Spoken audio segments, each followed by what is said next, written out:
Então, rapaziada, como eu estava falando para vocês anteriormente, a Selic ou Selic Meta é a principal taxa referencial para a economia. Ela serve de base e é uma taxa que serve, né, vamos dizer assim, de base para as demais taxas da economia. Tudo bem? Por isso que aquela reunião do Copom, que são 8 reuniões por ano, é uma reunião importante e o Copom vai se reunir em média a cada 45 dias. Lembrando que o Copom dá ao presidente do Bacen o viés, que é um valor máximo que ele pode mexer nessa taxa Selic ou taxa Selic Meta de uma reunião para outra reunião ordinária. Beleza? Tranquilo? Selic alta, né? O que acontece? O banco tende a emprestar mais dinheiro para o governo, que paga mais, significa dizer que sobra menos dinheiro. Se sobra menos dinheiro, o crédito para as pessoas fica mais caro. Se Selic baixa, o banco prefere emprestar para as pessoas. Mais baixa ainda, significa dizer que você tem mais oferta de crédito a um custo mais baixo. Selic tem a ver com a minha vida? Sim. Lembrando, mesmo com a taxa Selic alta, o banco emprestando mais dinheiro para o governo, eu que tenho uma aplicação, tendo também a ganhar mais. Porque a Selic também influencia o valor e a taxa da minha aplicação financeira. Tudo bem? Bom, continuando aqui, ó, fechando aqui, CETIP. Balcão Organizado de Ativos Derivativos. Na realidade, CETIP é uma central de custódia e liquidação financeira de títulos. É uma sociedade civil sem fins lucrativos.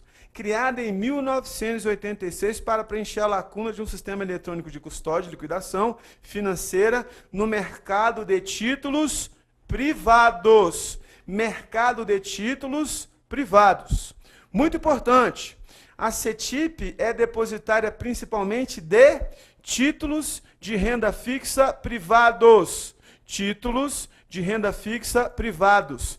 Muito importante, títulos públicos estaduais e municipais posteriores a janeiro de 1992. Eu vou colocar um asterisco aqui, porque isso cai em prova. Tu tem que saber isso aí. Fecha aqui. Título público estadual ou municipal emitido até janeiro de 1992 vai ser custodiado no sistema Selic. Se for um título estadual ou municipal emitido posterior a janeiro de 92, já é custodiado em CETIP, Central de Custódia e Liquidação Financeira de Títulos. Guarda isso. Tudo bem? Volta lá. Títulos representativos de dívida de responsabilidade do Tesouro Nacional, de que são exemplos relacionados com as empresas estatais distintas. As famosas moedas de privatização, Fundo de Compensação de Variação Salarial, FCVS, Programa de Garantia de Atividade Pecuária, Proagro e com a dívida agrária. Então, algumas atividades e títulos que você, né, lastreia ou você, né, de fato, custodia dentro do CETIP. O famoso FCVS, que antigamente servia até para você quitar imóvel mais barato. Né, um título do Programa de Atividade Agropecuária Proagro, né, e título da dívida agrária, TDA. Alguns exemplos. Então, fecha aqui, ó. Em regra, o que está no CETIP? Título de renda fixa privado, qualquer um. Não é público, é privado. Título federal, Selic. Título estadual municipal emitido até janeiro de 92, Selic. Aqui, ó, título estadual e municipal emitido após janeiro de 1992. Está custodiado em CETIP. Está custodiado em CETIP. Beleza? Guarda esta informação. Tudo bem? Olha só, volta lá. Na qualidade depositária, a entidade processa a emissão, resgate e a custódia de títulos. Grava isso, ó. Emissão, resgate e custódia de títulos. Bem como, quando é o caso, o pagamento dos juros e demais eventos a eles relacionados. Ou seja, relacionados com a emissão, com o resgate e com a custódia dos títulos. Com poucas exceções, os títulos são emitidos escrituralmente, isto é, apenas sob a forma de registro eletrônico. Os títulos emitidos em papel são fisicamente custodiados por bancos autorizados. Então, na realidade, fecha aqui, o CETIP faz registro eletrônico de compra e venda de papéis, títulos de renda física, né? De renda fixa, perdão, e títulos estaduais e municipais emitidos após janeiro de 1992. Guarde essa informação, tudo bem? Volta lá. As operações de compra e venda são realizadas no mercado de balcão, incluindo aquelas processadas por intermédio do CETIP-NET, que é o sistema eletrônico de negociação utilizado pelo CETIP. Muito importante, se houver algum problema com a instituição na qual o investidor fez a aplicação, o Bacen garantirá a entrega do título. Ou seja, eu que sou investidor, se eu fiz uma compra e foi uma compra realmente regular, significa dizer que eu, investidor, não vou perder, não irá ocorrer perda, não irá ocorrer perda, mesmo você comprando um título privado, de empresa privada ou título estadual e municipal emitido após janeiro de 1992. Né? Fechando aqui em mim. Então veja, Selig, títulos públicos federais, estaduais e municipais emitidos até janeiro de 92. CETIP, títulos públicos, privados, não é título público, é título privado, preferencialmente, geralmente título de renda fixa, é um valor pré-definido, pré-determinado, né?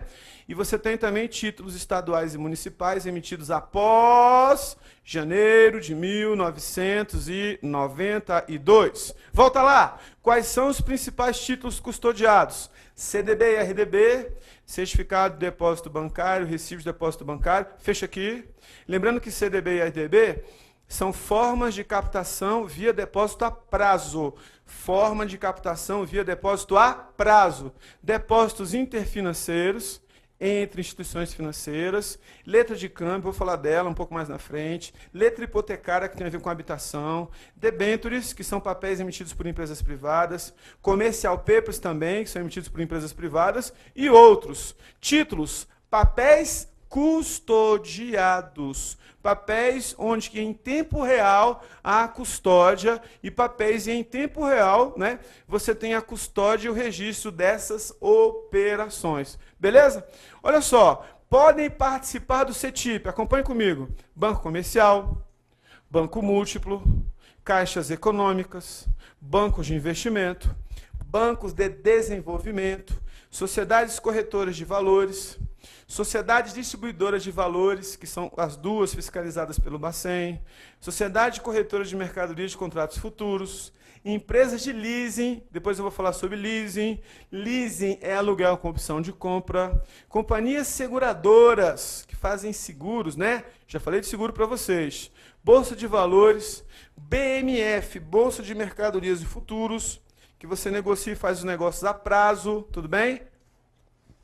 Investidores institucionais, pessoas jurídicas não financeiras, incluindo fundos de investimento e sociedade de previdência privada, investidores estrangeiros, outras instituições também autorizadas a operar nos mercados financeiros e no mercado de capitais. Tudo bem? Dado de 2009, é um dado um pouco mais antigo. Em 2009, a CETIP contava com cerca de 8.400 participantes. É um dado um pouco mais antigo, mas sem problema, se não cai em prova nenhuma, é só a título de curiosidade. Fecha aqui. Veja que as instituições financeiras que negociam e movimentam títulos privados vão ser participantes do sistema CETIP. Beleza? Tranquilo? Sem dificuldade? Bom, mudando de assunto agora, fecha aqui em mim, vamos falar um pouquinho, fecha em mim, muito bem, garoto. Vamos falar um pouquinho agora de alguns serviços ligados a instituições financeiras ou demais intermediários financeiros. A primeira operação que eu vou falar é do fomento mercantil. O fomento mercantil é o famoso factoring. O que é um factoring, professor? Um factoring significa a compra de um papel. Compra de um papel privado. O factoring significa a antecipação de um título privado para alguém. Ou seja, você vai lá numa sociedade de factoring, factoring não faz presta atenção, factoring não faz empréstimo, factoring não cobra juros. Professor, mas factoring não é financeira? Não, Financeira é outra coisa. Sociedade de crédito, financiamento e investimento é outro papo.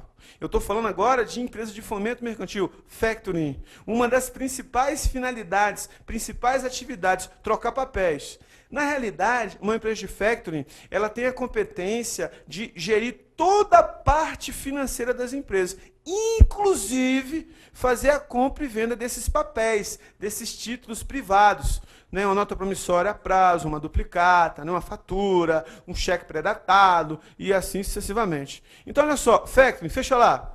Prestação de serviços com base contínua, os mais variados e abrangentes, conjugada com a aquisição de crédito de empresa. Muito importante. Eu presto um serviço de natureza financeira conjugado à aquisição de créditos de empresas, resultantes de suas vendas ou prestação de serviço realizadas a prazo. Fecha aqui em mim.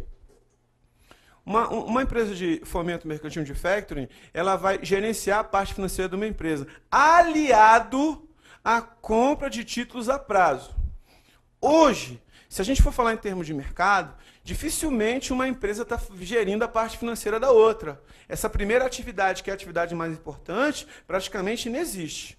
Hoje, na prática, a única coisa que factoring faz é trocar papel. Geralmente, cheque pré-datado. Ah, mas cheque pré-datado não é a coisa mais comum. Mas pode ser um outro papel, pode ser uma fatura, pode ser uma duplicata, né? Pode ser até um outro documento, que seja um documento a prazo. Mas sempre gerindo o fluxo de negócio, sempre gerindo o fluxo financeiro. Olha só, essa definição aprovada, fecha lá, na Convenção Diplomática de Ottawa, em maio de 88, da qual participou o Brasil, com mais 52 nações. Consta do artigo 28 da Lei 8.981 de 95. No Brasil, traduzimos a expressão factoring, de origem latina, para fomento mercantil. As empresas aqui são conhecidas como sociedade de fomento mercantil. São sociedades mercantis registradas e arquivadas nas juntas comerciais.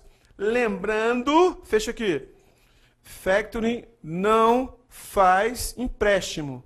Factoring não é financeira. Eu não vou no factoring pegar dinheiro emprestado. Ele presta um serviço para mim na parte financeira, inclusive a compra de títulos a prazo. Inclusive.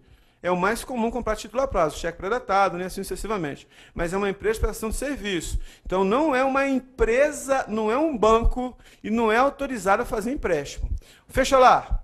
O ciclo operacional do fomento mercantil factoring inicia-se com a prestação de serviços, os mais variados e abrangentes, e se completa com a compra dos créditos, os direitos gerados pelas vendas mercantis, que são efetuadas por suas empresas clientes.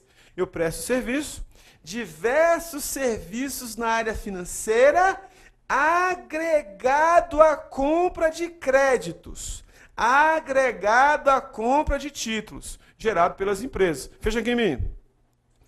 Eu fui lá no factoring, eu, pessoa jurídica, factoring, pessoa jurídica. Eu tenho um cheque pré-datado, R$100 para daqui a um mês.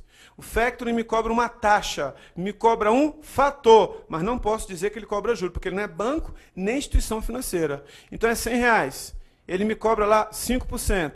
Ou seja, ele me adianta 95 e fica com um cheque lá de R$100. Em regra, ele assume o risco. Em regra, o cheque é dele. Ele comprou o papel. Em regra. Na prática não é bem assim, né? Porque se o cheque voltar, o factoring só vai trocar para mim se eu pagar aquele cheque para ele. Então, na prática, ele me responsabiliza. Mas, na teoria, ele assume o risco daquele cheque e aquele cheque passa de ser de sua propriedade. Na teoria, pelo menos, é assim. Tudo bem? Olha só, serviços básicos de factoring. Volta lá. O serviço de apoio às empresas clientes constitui um pressuposto básico da operação de fomento mercantil. Ou seja, serviço que normalmente presta uma sociedade de fomento mercantil à sua clientela-alvo, a pequena e média empresa, notadamente o setor produtivo. Essa atividade a gente chama de trust. Trust não, que trust, meu filho? Trust. O que é isso?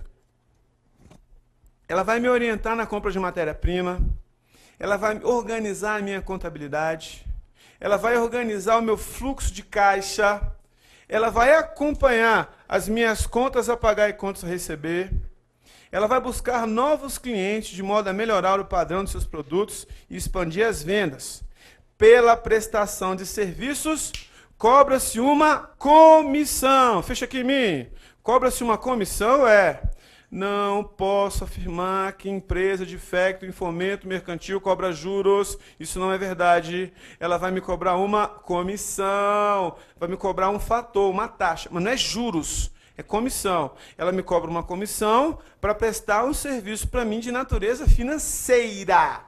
Cobra comissão para prestar um serviço de natureza financeira. Comissão. Guarda essa informação, hein? Informação muito importante. Quando a gente fala da modalidade trust, é a mais comum. Orientar a contabilidade, orientar a compra da matéria-prima, orientar como é que eu vou gerir o fluxo de caixa. É mais importante. Esse negócio de trocar cheque é uma outra atividade acessória. Não é a mais importante. A mais importante, que a gente chama de trust, é essa aí. Tudo bem? Bom, vamos falar um pouquinho agora de outros serviços das empresas de factoring. Olha só, a compra dos títulos mercantis de suas empresas clientes, tais como título de crédito, ou seja, a sociedade de fomento mercantil fornece os recursos necessários ao giro dos negócios de suas empresas clientes, além de compra à vista dos créditos por ela aprovados, resultantes de vendas a prazo realizadas por suas empresas clientes. Fecha aqui em mim. Então, eu sou uma empresa do ramo alimentício. Eu vendi a prazo, eu emiti uma duplicata. A outra pessoa deu aceite na duplicata. Está devendo. Eu vou lá na empresa de factoring, o factoring, compra essa duplicata, e me paga um valor. Claro que ele me cobra um fator, ele me cobra uma comissão, mas eu não posso afirmar que é juros, porque a empresa de factoring, empresa de fomento mercantil, não é considerada instituição financeira. Empresa de fomento mercantil não é considerada instituição financeira. Tudo bem? Volta lá. Como a sociedade de fomento mercantil compra créditos, é necessário calcular o preço pelo qual ela vai adquiri-los. Chama-se fator de compra. Ou seja, empresa de fomento mercantil, factoring, não faz empréstimos. Portanto, não cobra juros. Não pode cobrar. Fomento mercantil não é operação de crédito. Fomento mercantil não é operação de crédito. Fecha aqui em mim. Professor, fomento mercantil não é operação de crédito? Não. Presta atenção. Eu vou lá na empresa que faz serviço para mim, entrego as duplicatas, os cheques predatados, ela transforma em dinheiro. Ela está comprando os meus recebíveis. Isso é uma coisa. Eu não vou lá no factoring e vou pedir dinheiro emprestado. Ô factoring, me empresta R$1.000 aí? Eu posso pagar de 3 vezes. Faz 3 cheques de R$400. Isso não existe. Factoring não faz isso. Factoring não faz empréstimo. Oficialmente, Factoring não cobra juros. Factoring não faz empréstimo. Factoring não cobra juros. Guarda isso, hein? Ela presta serviços. Beleza? Tranquilo? Então, galera, veja. Sociedade de fomento mercantil, empresa de factoring, é uma empresa que presta serviços, atrelado também à troca de títulos, mas como eu acabei de falar, ela não tem competência para fazer empréstimos, logo não cobra juros, ela cobra um fator. Beleza? Volta lá. A sociedade de factoring só pode manter clientes que sejam pessoas jurídicas. Pessoa jurídica, empresa de fomento mercantil, trocando, adiantando o recurso para a pessoa jurídica. A sociedade de fomento mercantil, mesmo não sendo instituições financeiras, estão sujeitas a efetuar recolhimento de IOF, Imposto sobre Operações Financeiras. Então, fecha aqui em mim. Professor, quando eu for fazer uma operação de factoring em fomento mercantil, vai ter o recolhimento do IOF? Vai! Tem recolhimento do IOF, mesmo sociedade de fomento mercantil não se tratando de instituição financeira. A operação é passível de IOF. Cuidado que isso cai em prova. Volta lá, olha só. O Bacen, através da circular 2175/96, permite à sociedade de fomento mercantil captarem recursos junto ao mercado financeiro para efetuar as suas operações de compra e venda de crédito a terceiros. Então, pode angariar recursos no mercado financeiro. A sociedade de fomento mercantil não precisa de autorização do Bacen para funcionar, como também não é fiscalizada pelo Bacen. Mas, mesmo assim, há o recolhimento do IOF. Professor, é um intermediário financeiro? Só não é uma instituição financeira, mas é uma empresa prestadora de serviços. Beleza? Bom, vamos falar de leasing? Fecha aqui em mim. Leasing é um aluguel com opção de compra. Recapitulando, leasing é um aluguel com opção de compra. Então eu faço um leasing para quê? Para alugar determinado bem. Com o passar de determinado tempo, vou ter a opção de comprar aquele bem ou não. Se eu comprar aquele bem e pagar uma diferença, aquele bem é meu. Se eu não pagar a diferença, aquele bem não é meu. É regra, leasing é isso. Só que a gente estuda 3 modalidades básicas de leasing. O primeiro leasing é o leasing mercantil. Aliás, primeiro vamos ver aqui o conceito, perdão. O leasing é um arrendamento mercantil, é uma operação realizada mediante contrato, no qual o dono do bem, arrendador, concede a outrem arrendatário, pessoa física ou jurídica, o direito de utilização do bem, bens móveis ou imóveis, por um prazo previamente determinado. Fecha aqui em mim. Olha só, quando eu estou dando aula presencial, quando eu estou em sala de aula, eu uso uma brincadeira, pelo amor de Deus, uma brincadeira para o aluno lembrar quem é um arrendador, quem é um arrendatário. Eu fui lá no Banco Itaú arrendar um carro. O Banco Itaú é o arrendador, eu sou o arrendatário. Na hora da prova, para mim não esquecer quem é o arrendador, quem é o arrendatário, brincadeira, quem é o arrendatário? É o otário que fez o leasing. Então, o arrendatário sou eu, é o otário que fez o leasing. Porque leasing muitas vezes não é barato e tem um juro embutido. Então, quem é o arrendatário? É o otário que fez o leasing, pegou o bem e está pagando aluguel. O arrendador é o dono do bem. Beleza? Então, eu tenho um contrato onde alguém arrenda um bem para mim. O arrendador, eu sou arrendatário, o otário que estou usando aquele bem e estou pagando aquele bem. Claro que é uma brincadeira, tá? Não leve a mal. É só uma brincadeira para memorizar. Não quer dizer que todo mundo que fez leasing é otário. Não é isso, é uma brincadeira. Pelo amor de Deus. Você está me entendendo, tá certo? Bom, vantagem do leasing, volta lá. À sua esquerda, financiamento total do bem. Liberação de capital de giro. Significa dizer que o dinheiro não fica preso lá comprando bem. Possibilidade de atualização dos equipamentos durante a vigência do contrato. Isso é muito comum, por exemplo, quando a gente tem máquina de Xerox, né? Você tem um contrato de leasing, aí a empresa que faz o leasing, o arrendador, vai trocando a máquina para você. Prazo da operação compatível com a amortização econômica do bem. Ou seja, um bem vai amortizando economicamente e você tem um prazo compatível para isso. Flexibilidade nos prazos de vencimento. Dupla economia de imposto de renda, porque o bem, fecha aqui em mim, o arrendatário, brincando, é o otário que comprou o bem. Se você é o otário que comprou o bem, quando você estiver pagando o bem, você não vai colocar no seu imposto de renda esse bem, não é seu, do arrendador. Então, por enquanto, com relação à isenção de imposto, você não precisa incluir no seu imposto de renda. Isso é uma vantagem, beleza? Volta lá. Aceleração da depreciação de ineficiência fiscal, simplificação na hora de fazer a contabilidade, até porque o bem não é meu, melhoria dos índices financeiros, porque o meu dinheiro não fica parado, eu posso fazer outro investimento na empresa, melhorando os meus índices. Tudo bem?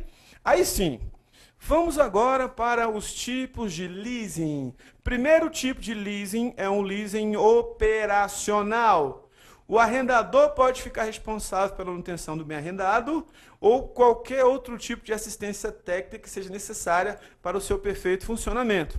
Esse tipo de leasing é muito comum para a máquina de Xerox. Fecha aqui. Só para a máquina de Xerox? Não. A gente cita esses exemplos assim, de máquina de Xerox porque é alguma coisa mais fácil da pessoa entender. O arrendador arrendou o bem, ficou de posse do arrendatário, o arrendador vai lá, né, e vamos dizer assim, ele presta toda a assistência para manter aquele contrato, que para ele é vantagem, e para a pessoa que é um arrendatário ficar satisfeito com o serviço prestado por aquela máquina, como por exemplo, máquina de Xerox. Volta lá. Essa operação na prática funciona como um aluguel. Se o arrendatário quiser adquirir o bem ao final do contrato, terá que negociar com a empresa de leasing, né, e a aquisição, se houver, será feita pelo valor de mercado, que a gente chama de VRG, valor residual garantido, valor de mercado. O prazo de operação deve ser inferior a 75% pela vida útil do bem, respeitando o mínimo de 90 dias. Guarda esse dado de azul. O prazo de operação deve ser inferior a 75% da vida útil do bem, não pode ser superior, respeitando o mínimo para fazer o contrato de 90 dias. Mínimo de 90 dias. Eu quero mostrar para você aqui um detalhe interessante, para você entender isso bem direitinho, né? Prazo mínimo de 90 dias. Fecha aqui. Fiz um arrendamento de uma máquina de Xerox. Vamos supor que o contrato é um contrato de 12 meses. Vamos supor. Vamos supor que eu combino com a empresa de Xerox pagar 8 parcelas. Exemplo didático, tá? Para ficar fácil de entender. 8 parcelas de 100. R$800. No final dos 8 meses, vão faltar pagar R$400.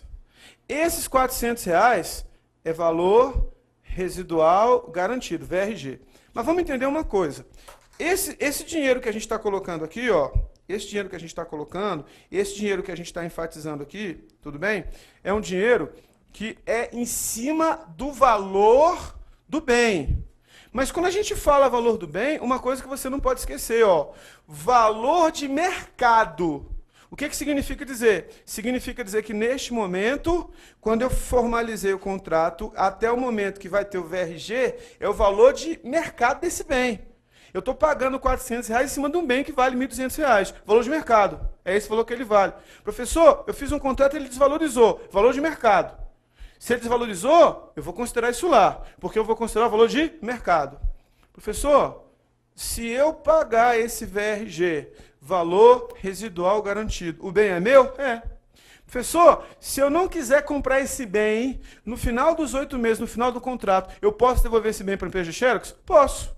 Esse bem só vai ser meu no leasing operacional se eu pagar o valor residual garantido. Aí eu vou negociar com a empresa o pagamento ou não do VRG e a empresa que, se quiser ou não, vai vender o bem para mim. Ela não é obrigada a vender o bem para mim, né? É claro que isso depende muito da cláusula contratual. Depende muito do que está previsto em contrato. Beleza? Tranquilo? Entendeu o que é VRG? Volta lá, meu filho. Olha só. Muito importante, muito importante. O valor residual, com pagamento previsto no vencimento do contrato, funcionam como opção de compra. Né? Caso pague, a arrendatária passa a ser proprietária do bem. Ou seja, o bem só passa a ser meu, a máquina de Xerox só passa a ser minha, se eu pagar o VRG, valor residual garantido. Caso contrário, ela tem 3 opções. Transferir esse direito a terceiros. Eu posso transferir esse contrato para terceiros? Se a empresa autorizar, tudo bem. Tudo bem? Devolver o bem à arrendadora ou prorrogar o contrato de aluguel. Então, no final, eu posso devolver o bem, eu posso prorrogar o contrato, ou eu posso passar esse direito para terceiros, além de devolver o bem à arrendadora, se eu não for pagar o VRG. Eu tenho essas 3 opções. Se optar por esta última, novo contrato será redigido. Tudo bem? Dentro de novas condições, com prazo mínimo de 12 meses. Prazo mínimo de 12 meses. Se eu não comprar o bem e quiser, de fato, fazer uma renovação. Então, o prazo mínimo agora não é de 90 dias, não. O prazo mínimo agora de uma renovação é de 12 meses. Se optar pela devolução do bem, o mesmo será vendido pela arrendadora, né, pela melhor oferta. Ou seja, ela vende para quem ela quiser. Ela vende para quem ela achar que seja conveniente. Vamos para o leasing financeiro. Tudo bem? Fechando aqui em mim.